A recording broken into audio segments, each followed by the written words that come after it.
There is something happening inside you right now that the universe cannot ignore.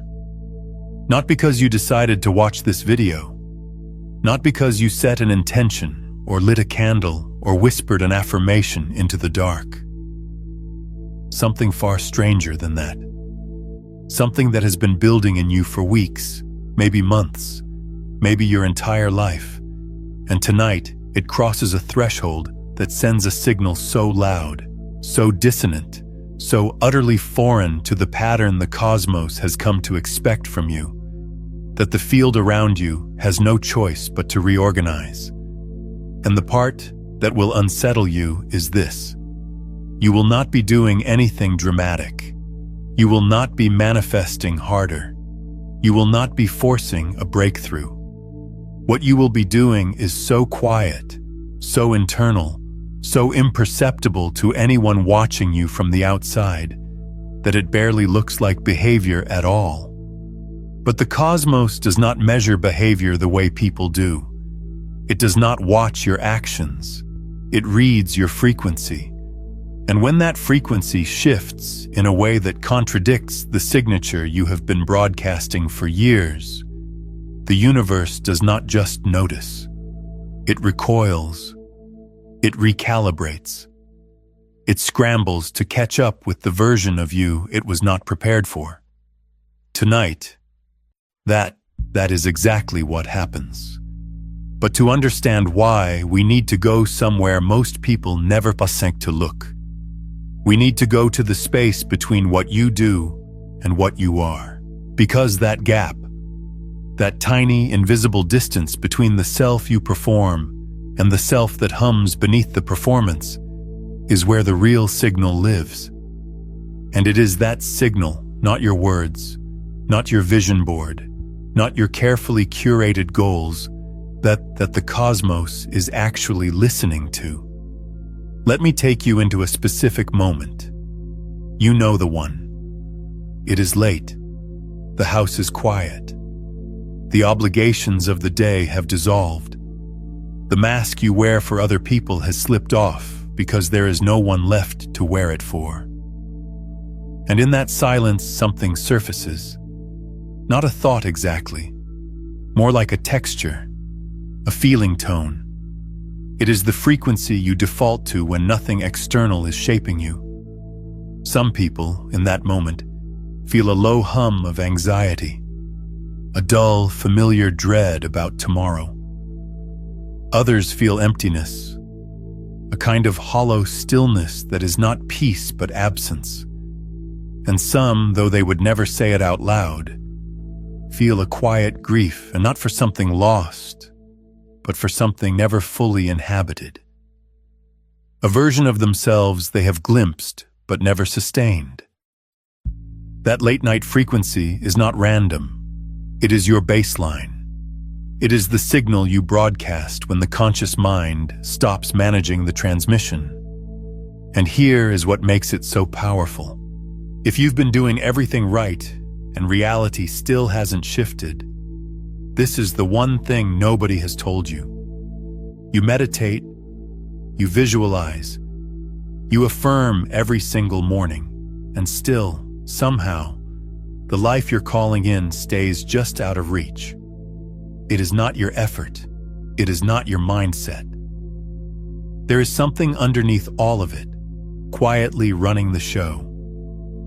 I am hosting a free live transmission where I walk you through exactly what that is and how to finally shift it at the root. The link to register is in the description below. Save your seat. The moment you see this, you will understand why you could not see it before. The cosmos does not respond to the signal you send during the day, the one shaped by effort and discipline and positive thinking. It responds to the one you send when you stop trying. The default. The hum underneath. That is the frequency that has been shaping your reality all along, and you have been sending it every single night without knowing it. Now, there is a principle in physics that illuminates this in a way that will change how you understand yourself. It is called hysteresis. The word comes from the Greek hysteros, meaning later or coming behind. In physics, hysteresis describes a system whose current state depends not just on its present input, but on its history. Imagine a piece of iron being magnetized. You apply a magnetic field, and the iron aligns. But when you remove the field, the iron does not return to its original state. It retains some of the magnetization. It remembers. The path it took to get to this moment is encoded in its structure. To bring it back to neutral, you cannot simply remove the force. You have to apply a force in the opposite direction. The system carries its past in its body. You are hysteretic. Your nervous system, your emotional patterns, your default frequency, all of it carries the residue of everything that has ever magnetized you. Every rejection you internalized, every moment you were told you were too much or not enough, every time you abandoned yourself to keep the peace. These did not just happen to you and then vanish. They magnetized you. They bent your internal field in a direction. And even after the original force was removed, even after you left that relationship or quit that job or moved to a new city, the magnetization remained. Your baseline frequency tonight is not a reflection of your current life. It is a fossil record of every force that has ever been applied to you. And this is why positive thinking alone does not work. You cannot override hysteresis with a thought. You cannot paste a new signal over an old magnetization and expect the cosmos to be fooled. The universe reads the deeper field. It reads the residue, and it responds to that. So what does it mean to shock the cosmos? It means doing something so unexpected at the level of your baseline frequency that the field around you has to reorganize. Not at the level of action, not at the level of words, at the level of the signal you send when no one is watching and you are not trying. Think about what the cosmos has come to expect from you. It has a model of you, not a conscious model, not a judgment, but a pattern, a probability field. Based on your history, based on your hysteretic magnetization, the universe has calculated what you are likely to feel, think, and broadcast at any given moment. It has seen you cycle through the same emotional loops thousands of times. It has watched you approach the edge of change and then retreat. It has registered the precise frequency of your late-night default 1,000,000 times over. And it has organized your external reality to match that frequency, because that is what fields do. They seek coherence. The outer mirrors the inner, not as punishment, but as physics. When you send the same signal night after night, year after year, the cosmos does not just respond to it. It anticipates it. It builds structures around it. Your relationships, your opportunities, your health, your luck, all of it crystallizes around the frequency you most consistently broadcast. And the more consistent the signal, the more rigid the structure. This is why life can feel so stuck even when you are trying so hard to change. You are pushing against a structure that was built to match a frequency you have not actually changed yet. If this is beginning to shift something in you, if you can feel the weight of what we are uncovering here, take a moment to hit the like button and subscribe so you do not miss what comes next. But here is where tonight becomes different. Here is where the bizarre behavior begins. There is a phenomenon in quantum mechanics that most people have heard of, but very few have understood deeply enough to use. It is called the quantum Zeno effect, named after the ancient Greek philosopher Zeno of Elea, who proposed paradoxes about motion.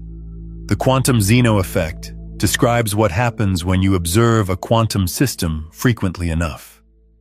In simple terms, a watched quantum pot never boils. If you measure an unstable particle rapidly and repeatedly, you can prevent it from decaying. The act of observation freezes the system in its current state. Now, the inverse of this is equally real and far more interesting for what we are doing tonight. It is called the anti-Zeno effect, or sometimes the inverse quantum Zeno effect. Under certain conditions, frequent observation does not freeze a system. It accelerates its transition. It pushes the system to decay faster, to change states more rapidly than it would have on its own. The difference between the Zeno and anti-Zeno effects depends on the relationship between the measurement frequency and the energy spectrum of the system. When the observations are tuned to a specific range, they catalyze change rather than prevent it. Stay with me here because this is not metaphor yet. This is the mechanism. Your habitual self-observation, the way you watch yourself, narrate yourself, monitor yourself throughout the day, functions like the quantum Zeno effect. You are constantly measuring yourself against your history, against your expectations, against the model the world has of you. And that constant measurement freezes you. It keeps you in your current state. Every time you check in with yourself and find the same old feeling, the same old pattern, the same old frequency, you are performing a measurement that locks the system in place. You are observing yourself into stasis. But tonight, you are going to do something different. You are going to change the quality of your observation. Not the frequency, the quality. Instead of measuring yourself against what you were, you are going to observe yourself without reference to your history. You are going to look at your own internal state the way a scientist looks at a particle for the first time, with no expectation, no model, no predetermined category for what you find. This is the anti-Zeno move. This is what accelerates transition, and this is what shocks the cosmos. Because the cosmos has built its model of you based on the assumption that your self-observation will always be hysteretic. It assumes you will always see yourself through the lens of your past. It assumes your late-night frequency will always carry the residue of old magnetizations. And when you suddenly observe yourself without that residue, without that backward-looking reference frame, the signal you send changes so abruptly that the probability field around you destabilizes. I want to pause here and ask you something. What is the frequency you have been defaulting to at night when no one is watching? What is the feeling tone that surfaces when the mask comes off? I would love for you to name it in the comments, not to analyze it, but to acknowledge it, because the moment you see it clearly is the moment it begins to lose its grip on you. Let me be very precise about what this looks like in practice, because this is not abstract and it is not optional. This is the actual work of tonight. Lie down. Close your eyes. And instead of doing what you normally do, instead of reviewing the day, rehearsing tomorrow, scrolling through your familiar emotional inventory, do this. Place your attention on the center of your chest. Not because the heart chakra is special in some decorative spiritual sense, but because the heart generates the strongest electromagnetic field in the body. Measured by magnetocardiography, the heart's magnetic field is roughly 5,000 times stronger than the brain's. It radiates outward from the body in a toroidal shape, extending several feet in every direction. When researchers at the HeartMath Institute measured this field, they found that its coherence pattern, the degree to which it is organized versus chaotic, changes measurably based on emotional state. Feelings of genuine appreciation, care, or openness produce a highly coherent signal. Feelings of frustration, anxiety, or resentment produce an incoherent one. So when you place your attention on your chest tonight, you are not performing a ritual. You are tuning into the strongest transmitter in your body. And then, here is the part that matters. You are going to do something your system does not expect. You are going to feel appreciation for something that has not happened yet. Not gratitude for what you have. Not positive thinking about the future. Something much more specific and much more strange. You are going to generate the precise emotional signature of already having received something you currently desire. And you are going to hold that signature steady in your chest for long enough that your heart's electromagnetic field reorganizes around it. This is not visualization. Visualization is a brain activity. This is something the body does. The difference is critical. When you visualize, you create a mental image. The brain processes it, but the body often does not believe it. You can picture yourself wealthy while your stomach is clenched with scarcity. The cosmos reads the stomach, not the picture. But when you generate a felt sense, a somatic experience of already having what you want, the body's electromagnetic output changes. The heart field shifts. And that shift is what the cosmos cannot ignore. Here is why this qualifies as bizarre behavior. Your nervous system has been conditioned to generate emotional states in response to external stimuli. Something happens, and then you feel something about it. That is the normal direction of causation, and it is the direction your body has been running in for your entire life.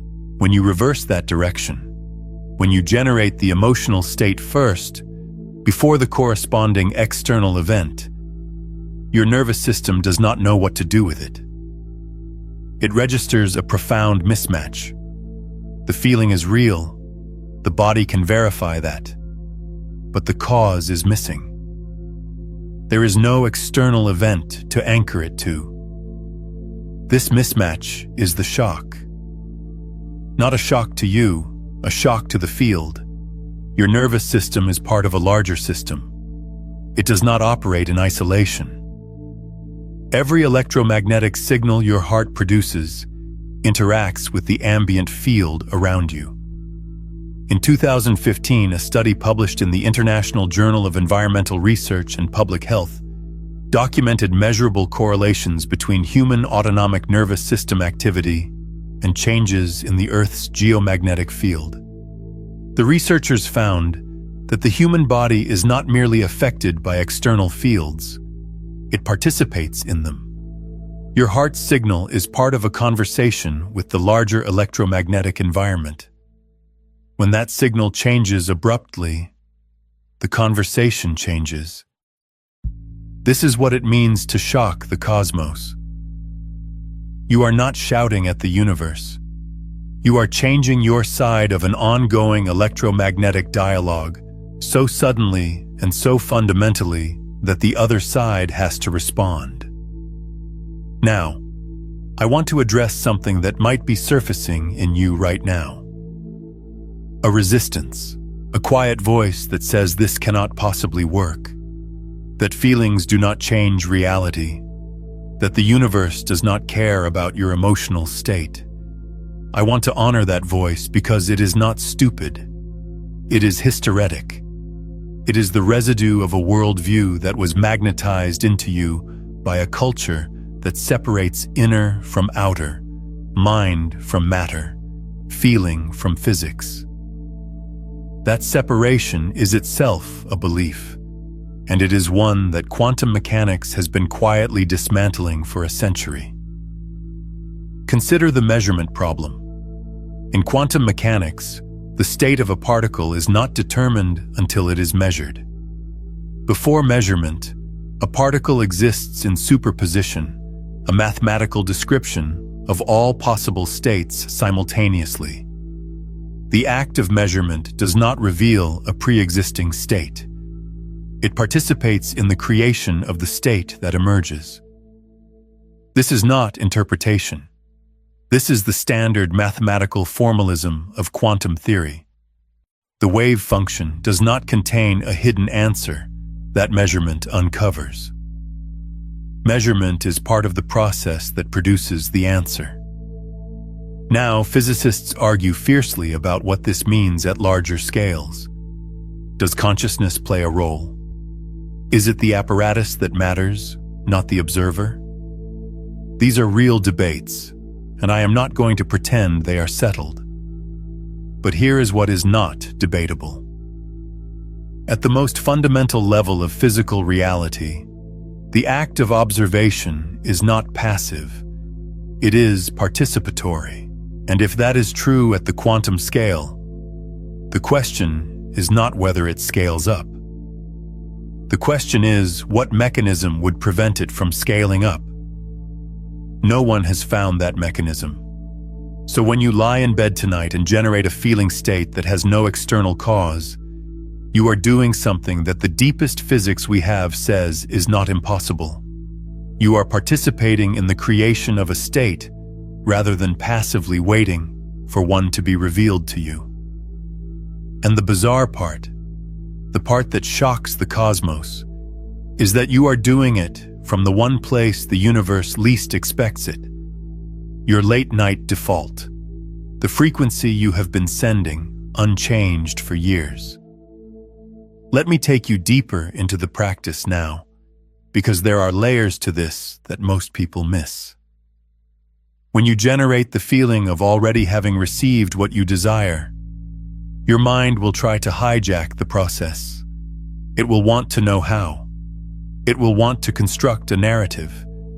It will want to figure out the logistics of how this desired thing could possibly arrive. You must not let it. The moment you engage the how, you collapse the superposition. You reduce infinite possibility to the narrow band of outcomes your conscious mind can conceive. And your conscious mind can conceive of almost nothing compared to what the field can organize. Instead, stay in the feeling without a story.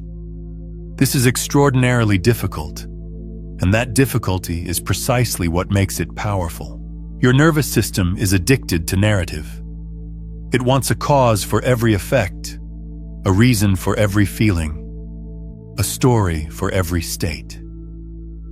When you deny it the story and give it only the feeling, you create a state of coherent uncertainty. The signal is clear, the feeling is defined, but the pathway is undefined. This is the equivalent of a coherent wave function that has not been collapsed by measurement into a single outcome.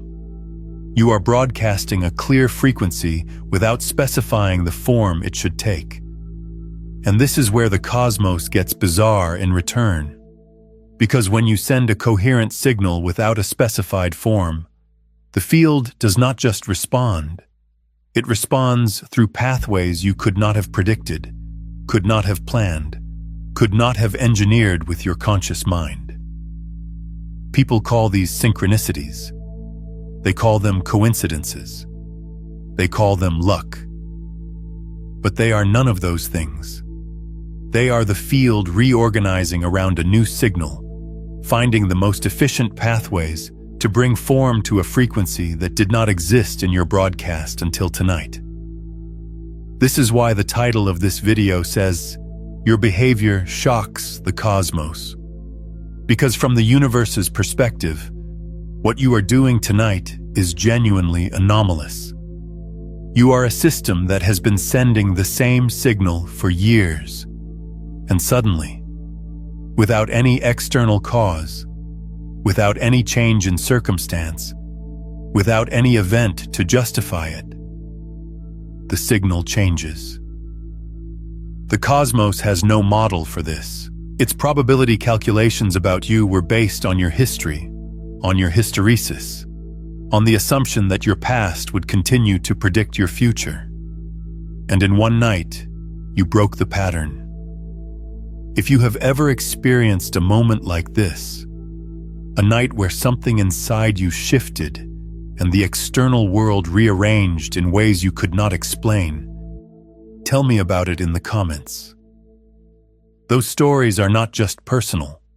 They are data points. They are proof that the field responds when the signal changes. There is a term in information theory that captures this perfectly. It is called surprisal. In information theory, the surprisal of an event is a measure of how unexpected it is. Formally, it is the negative logarithm of the probability of the event. The less likely something is, the higher its surprisal, and the more information it carries. A signal that is completely predictable carries zero information. It tells the system nothing new. But a signal that is highly improbable, one that deviates sharply from the expected pattern, carries enormous information. It forces the system to update its model. Your late-night default frequency, the one you have been sending for years, has zero surprisal. The cosmos expects it. It carries no new information. It tells the field nothing it does not already know about you, and so the field has no reason to change. But when you generate a feeling state that contradicts your history, a state of already having received something your past says you cannot have, the surprisal is enormous. You are sending a signal so improbable, given your history, that it carries a massive amount of information. And information in physics is not abstract. Information is physical. It has thermodynamic consequences. It changes the state of the system that receives it. This is not poetry. This is Claude Shannon's foundational insight from 1948, the paper that created information theory and made the entire digital age possible. Information is measured by its unexpectedness, and you, tonight, are about to become the most unexpected signal your local field has ever received. For those wanting the complete framework behind what we have been exploring, listen closely. Have you spent years chasing manifestation, visualizing, affirming, raising your vibration, only to watch the same patterns repeat? Every traditional method assumes the same thing, that you are separate from what you want. That separation was never real. You were chasing a signal you were already broadcasting. Beyond the frequencies, a quantum guide to consciousness mastery walks through all 9 frequencies, from the dense transmissions trapping you, through the ascending currents, to the master frequencies where consciousness becomes the field. Every method you tried sent a signal outward. This one tunes the signal you already are. Every day you delay, your nervous system broadcasts the same old signal, and breaking free gets harder. So move on it tonight. The link is in the pinned comment below. Now back to what happens when that signal finally lands. Now I want to address what happens after. Because the shock is not the end. It is the beginning of a process that will feel disorienting if you are not prepared for it. When you change your baseline frequency, the structures that were built around the old frequency begin to destabilize. This is not metaphorical. Think about it in terms of resonance. Every structure in your life, your relationships, your job, your habits, your health patterns, exists in a state of resonance with your dominant frequency. They vibrate at a rate that is harmonically compatible with the signal you have been sending. When the signal changes, the resonance breaks, and structures that lose resonance do one of 2 things. They either restructure to match the new frequency, or they fall apart. This is why people who undergo genuine internal shifts often experience a period of external chaos. Relationships end. Jobs change. Old friends drift away. Habits that felt automatic suddenly feel impossible, or habits that felt impossible suddenly feel effortless. This is not the universe punishing you for changing. It is the universe catching up. The old structures are losing coherence because the signal they were built around no longer exists. And here is where most people make the critical mistake. They interpret the external chaos as evidence that the shift was wrong. They feel the discomfort of structures falling apart, and they panic, and they retreat back to the old frequency, because at least it was familiar. At least the structures it built were stable, even if they were the structures of limitation. The devil, you know. Do not do this. The chaos is not a sign that you failed. It is a sign that the shock landed. It is the cosmos scrambling to reorganize around a signal it was not prepared for. The discomfort you feel is not damage. It is the sensation of a probability field being rewritten in real time. There is a concept in thermodynamics that describes this beautifully. It is called a far from equilibrium state. In classical thermodynamics, systems tend toward equilibrium, toward the most stable, lowest energy configuration. But the Nobel laureate Ilya Prigogine showed that when a system is pushed far enough from equilibrium, something remarkable happens. Instead of collapsing into chaos, the system can spontaneously reorganize into a higher order of complexity.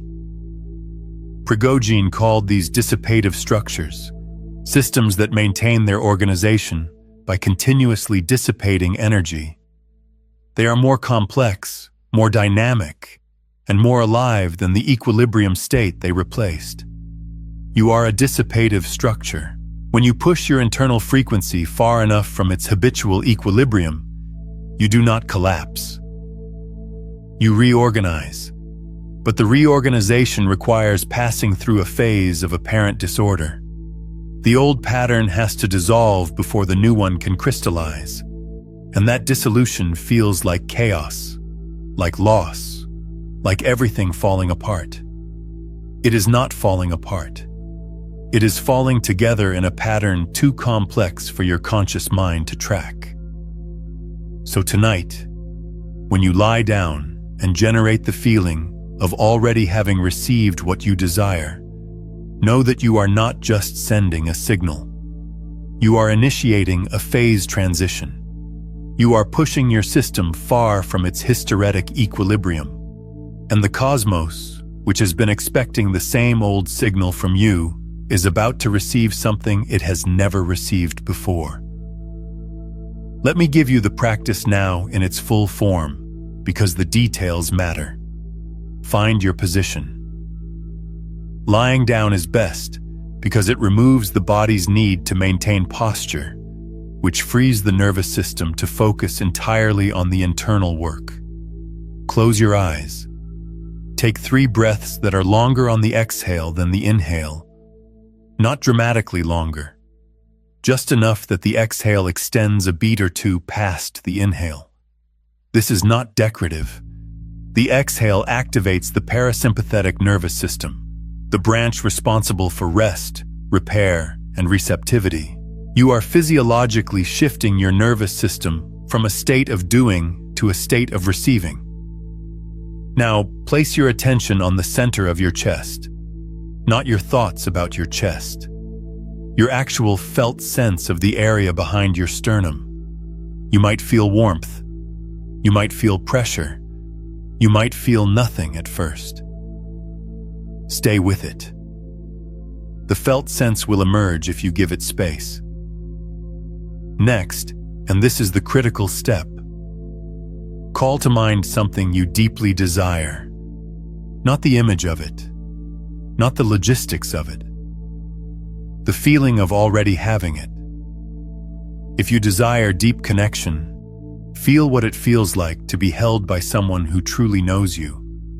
Not the idea of it, the warmth of it, the relaxation of it, the specific softening in your shoulders and jaw that happens when you are truly safe with another person. If you desire creative fulfillment, feel the specific satisfaction of having completed something that expressed the deepest truth you carry. The quiet pride, the settled feeling of having said what you came here to say. If you desire abundance, feel the specific ease of not calculating, the freedom of choosing without anxiety, the lightness in your chest when money is not a source of fear. The specificity matters because generic feelings produce generic signals. The cosmos does not respond to the idea of abundance. It responds to the precise electromagnetic signature of your body when it is in the state of abundance. And that signature is different for every person because it is shaped by your specific nervous system, your specific history, your specific body. No one can tell you what your abundance frequency feels like. You have to find it by generating it. Once you have the feeling, hold it. This is where the practice becomes genuinely difficult. Your mind will try to interrupt. It will say, "This is not real." It will say you are pretending. It will generate counter-evidence, memories of lack, proof that this feeling is not justified by your circumstances. Each of these interruptions is a measurement. Each one is your old pattern trying to observe you back into your habitual state. The quantum Zeno effect applied to your identity. Do not fight the interruptions. Do not resist them. Simply notice them and return to the feeling. Each time you return to the feeling without engaging the interruption, you are performing an anti-Zeno observation. You are measuring yourself into a new state rather than being measured back into the old one. The interruptions will come faster at first, then slow down. Your nervous system is testing the new signal, checking whether you are serious, whether this is a real shift, or just another temporary effort that will collapse by morning. Stay with the feeling for as long as you can. 5 minutes is meaningful. 20 minutes is transformative. An hour changes the architecture of your field in ways that will manifest as external events within days. And here is the part no one tells you about this practice. It does not matter if you fall asleep during it. In fact, falling asleep while holding the feeling is one of the most powerful things you can do. Because sleep is when your conscious mind fully releases its grip on the transmission. During waking hours, your conscious mind is constantly modulating your signal, adjusting it, filtering it, managing it. During sleep, the modulation stops. Whatever frequency you are holding when you cross the threshold into sleep becomes your unfiltered broadcast for the next several hours. This is why your late-night default frequency has been so powerful in shaping your reality. You have been falling asleep in the same emotional state for years, and that state has been broadcasting unfiltered for 8 hours every night. The cosmos has received more of your sleeping signal than your waking one. It has built more of your reality around what you feel at midnight than what you affirm at noon. Tonight, you change what you carry across that threshold, and the cosmos, which has been receiving the same midnight frequency from you for as long as it can remember, suddenly receives something utterly different, something with enormous surprisal, something that forces it to update every probability calculation it has ever made about you. This is the shock, not loud, not dramatic, not visible to anyone who might be sleeping beside you, but registered by every field your heart's electromagnetic signal touches, and that field extends further than you think. Consider sharing this video with someone you know who has been stuck in the same loop, sending the same signal, wondering why nothing changes. When you share this, you are not just passing along information.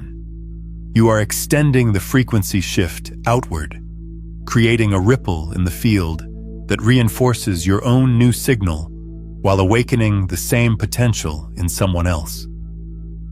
The act of transmission strengthens the transmitter. There is one more layer to this that I want to offer you, because it addresses the deepest resistance most people carry around this kind of practice. The resistance is this: it feels like lying. Generating a feeling of having something you do not have feels dishonest. It feels like self-deception. And for people who value truth, who have been burned by false promises and empty affirmations, this resistance is not trivial. It deserves a real answer. Here is the answer. It is not lying.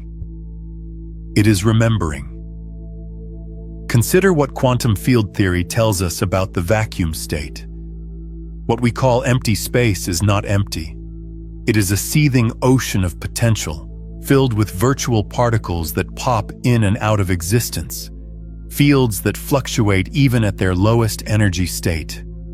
The vacuum is not nothing. It is everything in potential. Every particle that could exist. Every state that could manifest. Every configuration of matter and energy that is physically possible is already present in the vacuum as a potentiality. You are not separate from this field. You are a localized excitation of it, a pattern of energy and information that the field is doing, the way a wave is something the ocean is doing. And every state you could possibly inhabit, every version of your life that is physically possible, already exists in the field as a potentiality. When you generate the feeling of already having what you desire, you are not fabricating something false. You are tuning into a potentiality that is already real at the level of the field. You are not lying to yourself. You are telling a deeper truth than your current circumstances reflect. Your current circumstances are one collapsed possibility out of an infinite number of possibilities that were equally real before the collapse. They feel solid and permanent and true, but they are not more true than the uncollapsed possibilities that still exist in the field. They are just the ones that were selected by your previous observations, your previous measurements, your previous frequency. When you change the frequency, you change which possibilities get selected next. This is not magical thinking. This is the ontology that quantum mechanics implies when you take it seriously. The debate among physicists is not about whether potentialities are real. It is about what kind of realities they have. But in every major interpretation of quantum mechanics, from Copenhagen to many worlds to relational quantum mechanics, the potentialities are part of the theory. They are not metaphors. They are mathematical objects that the theory requires in order to make accurate predictions. So when you lie in bed tonight and feel the feeling of a life you have not yet lived, you are not deluding yourself. You are reaching into the field of potentiality and selecting. You are performing an act of measurement that is no less real than any measurement a physicist performs in a laboratory. The only difference is that your instrument is not a detector or a spectrometer. Your instrument is your body, your heart, your nervous system, the 5,000 times stronger electromagnetic field radiating from your chest, and the cosmos, which has been building your reality around the same old measurement for years, suddenly receives a new one. A measurement it did not predict. A signal with off-the-charts surprisal. A frequency that breaks the hysteresis, that defies the probability model, that carries so much new information that the field has no choice but to reorganize. That reorganization is what you will experience in the days and weeks that follow as bizarre coincidences, unexpected opportunities, relationships that shift without explanation, obstacles that dissolve without effort. Not because you wished them away, because you changed the signal they were resonating with. Remove the frequency, and the structures built around it cannot hold their shape. They either reform around the new frequency or they release, Let me close this with something that might stay with you longer than anything else I have said tonight. The word cosmos comes from the Greek kosmos, which did not originally mean the universe. It meant order. Specifically, it meant the beautiful arrangement of things. The Greeks used the same word for the universe that they used for adornment, for the artful arrangement of elements into something harmonious. The cosmos is not just everything that exists. It is the pattern in which it exists, the order, the coherence. When you shock the cosmos, you are not disrupting the universe. You are disrupting a pattern. The pattern that has been organizing your life based on a signal you did not consciously choose. A signal that was magnetized into you by forces you did not control, maintained by a self-observation loop you did not notice, and broadcast every night into a field that faithfully mirrored it back to you as your circumstances. Tonight, you interrupt that pattern, not with force, not with effort, with a single act of coherent feeling that contradicts everything the cosmos has come to expect from you. And in that interruption, in that moment of maximum surprisal, a new order becomes possible. Not the order you plan, not the order you can predict, an order that emerges from the field itself, organized around a frequency that is finally, for the first time, truly yours. Not the frequency your parents magnetized into you, not the frequency your culture trained you to broadcast, not the frequency of your wounds or your fears or your carefully maintained limitations. The frequency of what you actually are when the hysteresis is cleared and the observation loop is broken and the signal is clean. That frequency has always been in you. It has been waiting in the field of your own potentiality, as real as any particle that has not yet been measured, as present as any wave that has not yet collapsed. Tonight, you measure it into existence. Tonight, you collapse the wave function in a direction the cosmos never saw coming. And the cosmos, that beautiful arrangement of everything that is, trembles. Not because you broke it, because you finally joined it, because the signal you have been sending was never yours, and the cosmos has been waiting, with the patience that only an infinite field can have, for you to send the real one. Close your eyes now. Place your hand on your chest if it helps you focus. Feel the warmth there, the rhythm, the quiet electromagnetic storm that is your heart, doing what it has done since before you were born. And into that storm, place the feeling, not the thought, not the image, the feeling, the specific, somatic, undeniable feeling of already being what you came here to be. Hold it. Let your mind object. Let it call you foolish. Let it present its evidence and then, gently, without fighting, return to the feeling. Again, and again, and again. Until the feeling is louder than the objection. Until the new signal is stronger than the old one. Until your body believes what your history says is impossible. And then, let sleep take you. Let the conscious mind release its grip. Let the feeling cross the threshold into the unfiltered broadcast of your sleeping hours. And let the cosmos receive, for the first time in as long as it can remember, a signal from you that it did not predict. A signal so improbable, so rich with information, so dense with new instruction, that every probability field within reach of your heart's electromagnetic output has to recalculate. That recalculation is already beginning. You can feel it. Not in your mind, in your chest, in the subtle shift of something rearranging itself around a frequency it has never held before. That shift is not imagination. It is physics. It is information. It is the cosmos, shocked into a new order by the one variable it never accounted for. You, finally transmitting clearly, finally sending the signal that was always yours.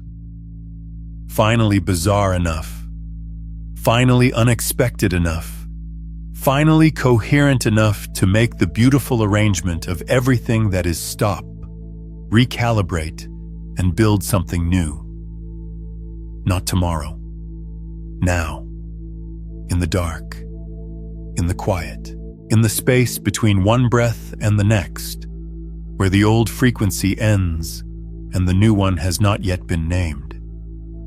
Stay here. This is where it begins. If this reached you tonight, if you felt something shift in the center of your chest while you were listening, leave a trace of that in the comments. Not for me. For the next person who finds this video at 2 a.m, wondering if anything can really change. Your words become their evidence. And if you want to carry this frequency forward, subscribe. Because what we are building here is not a channel. It is a field. And every signal that joins it makes the next transmission clearer for everyone inside it.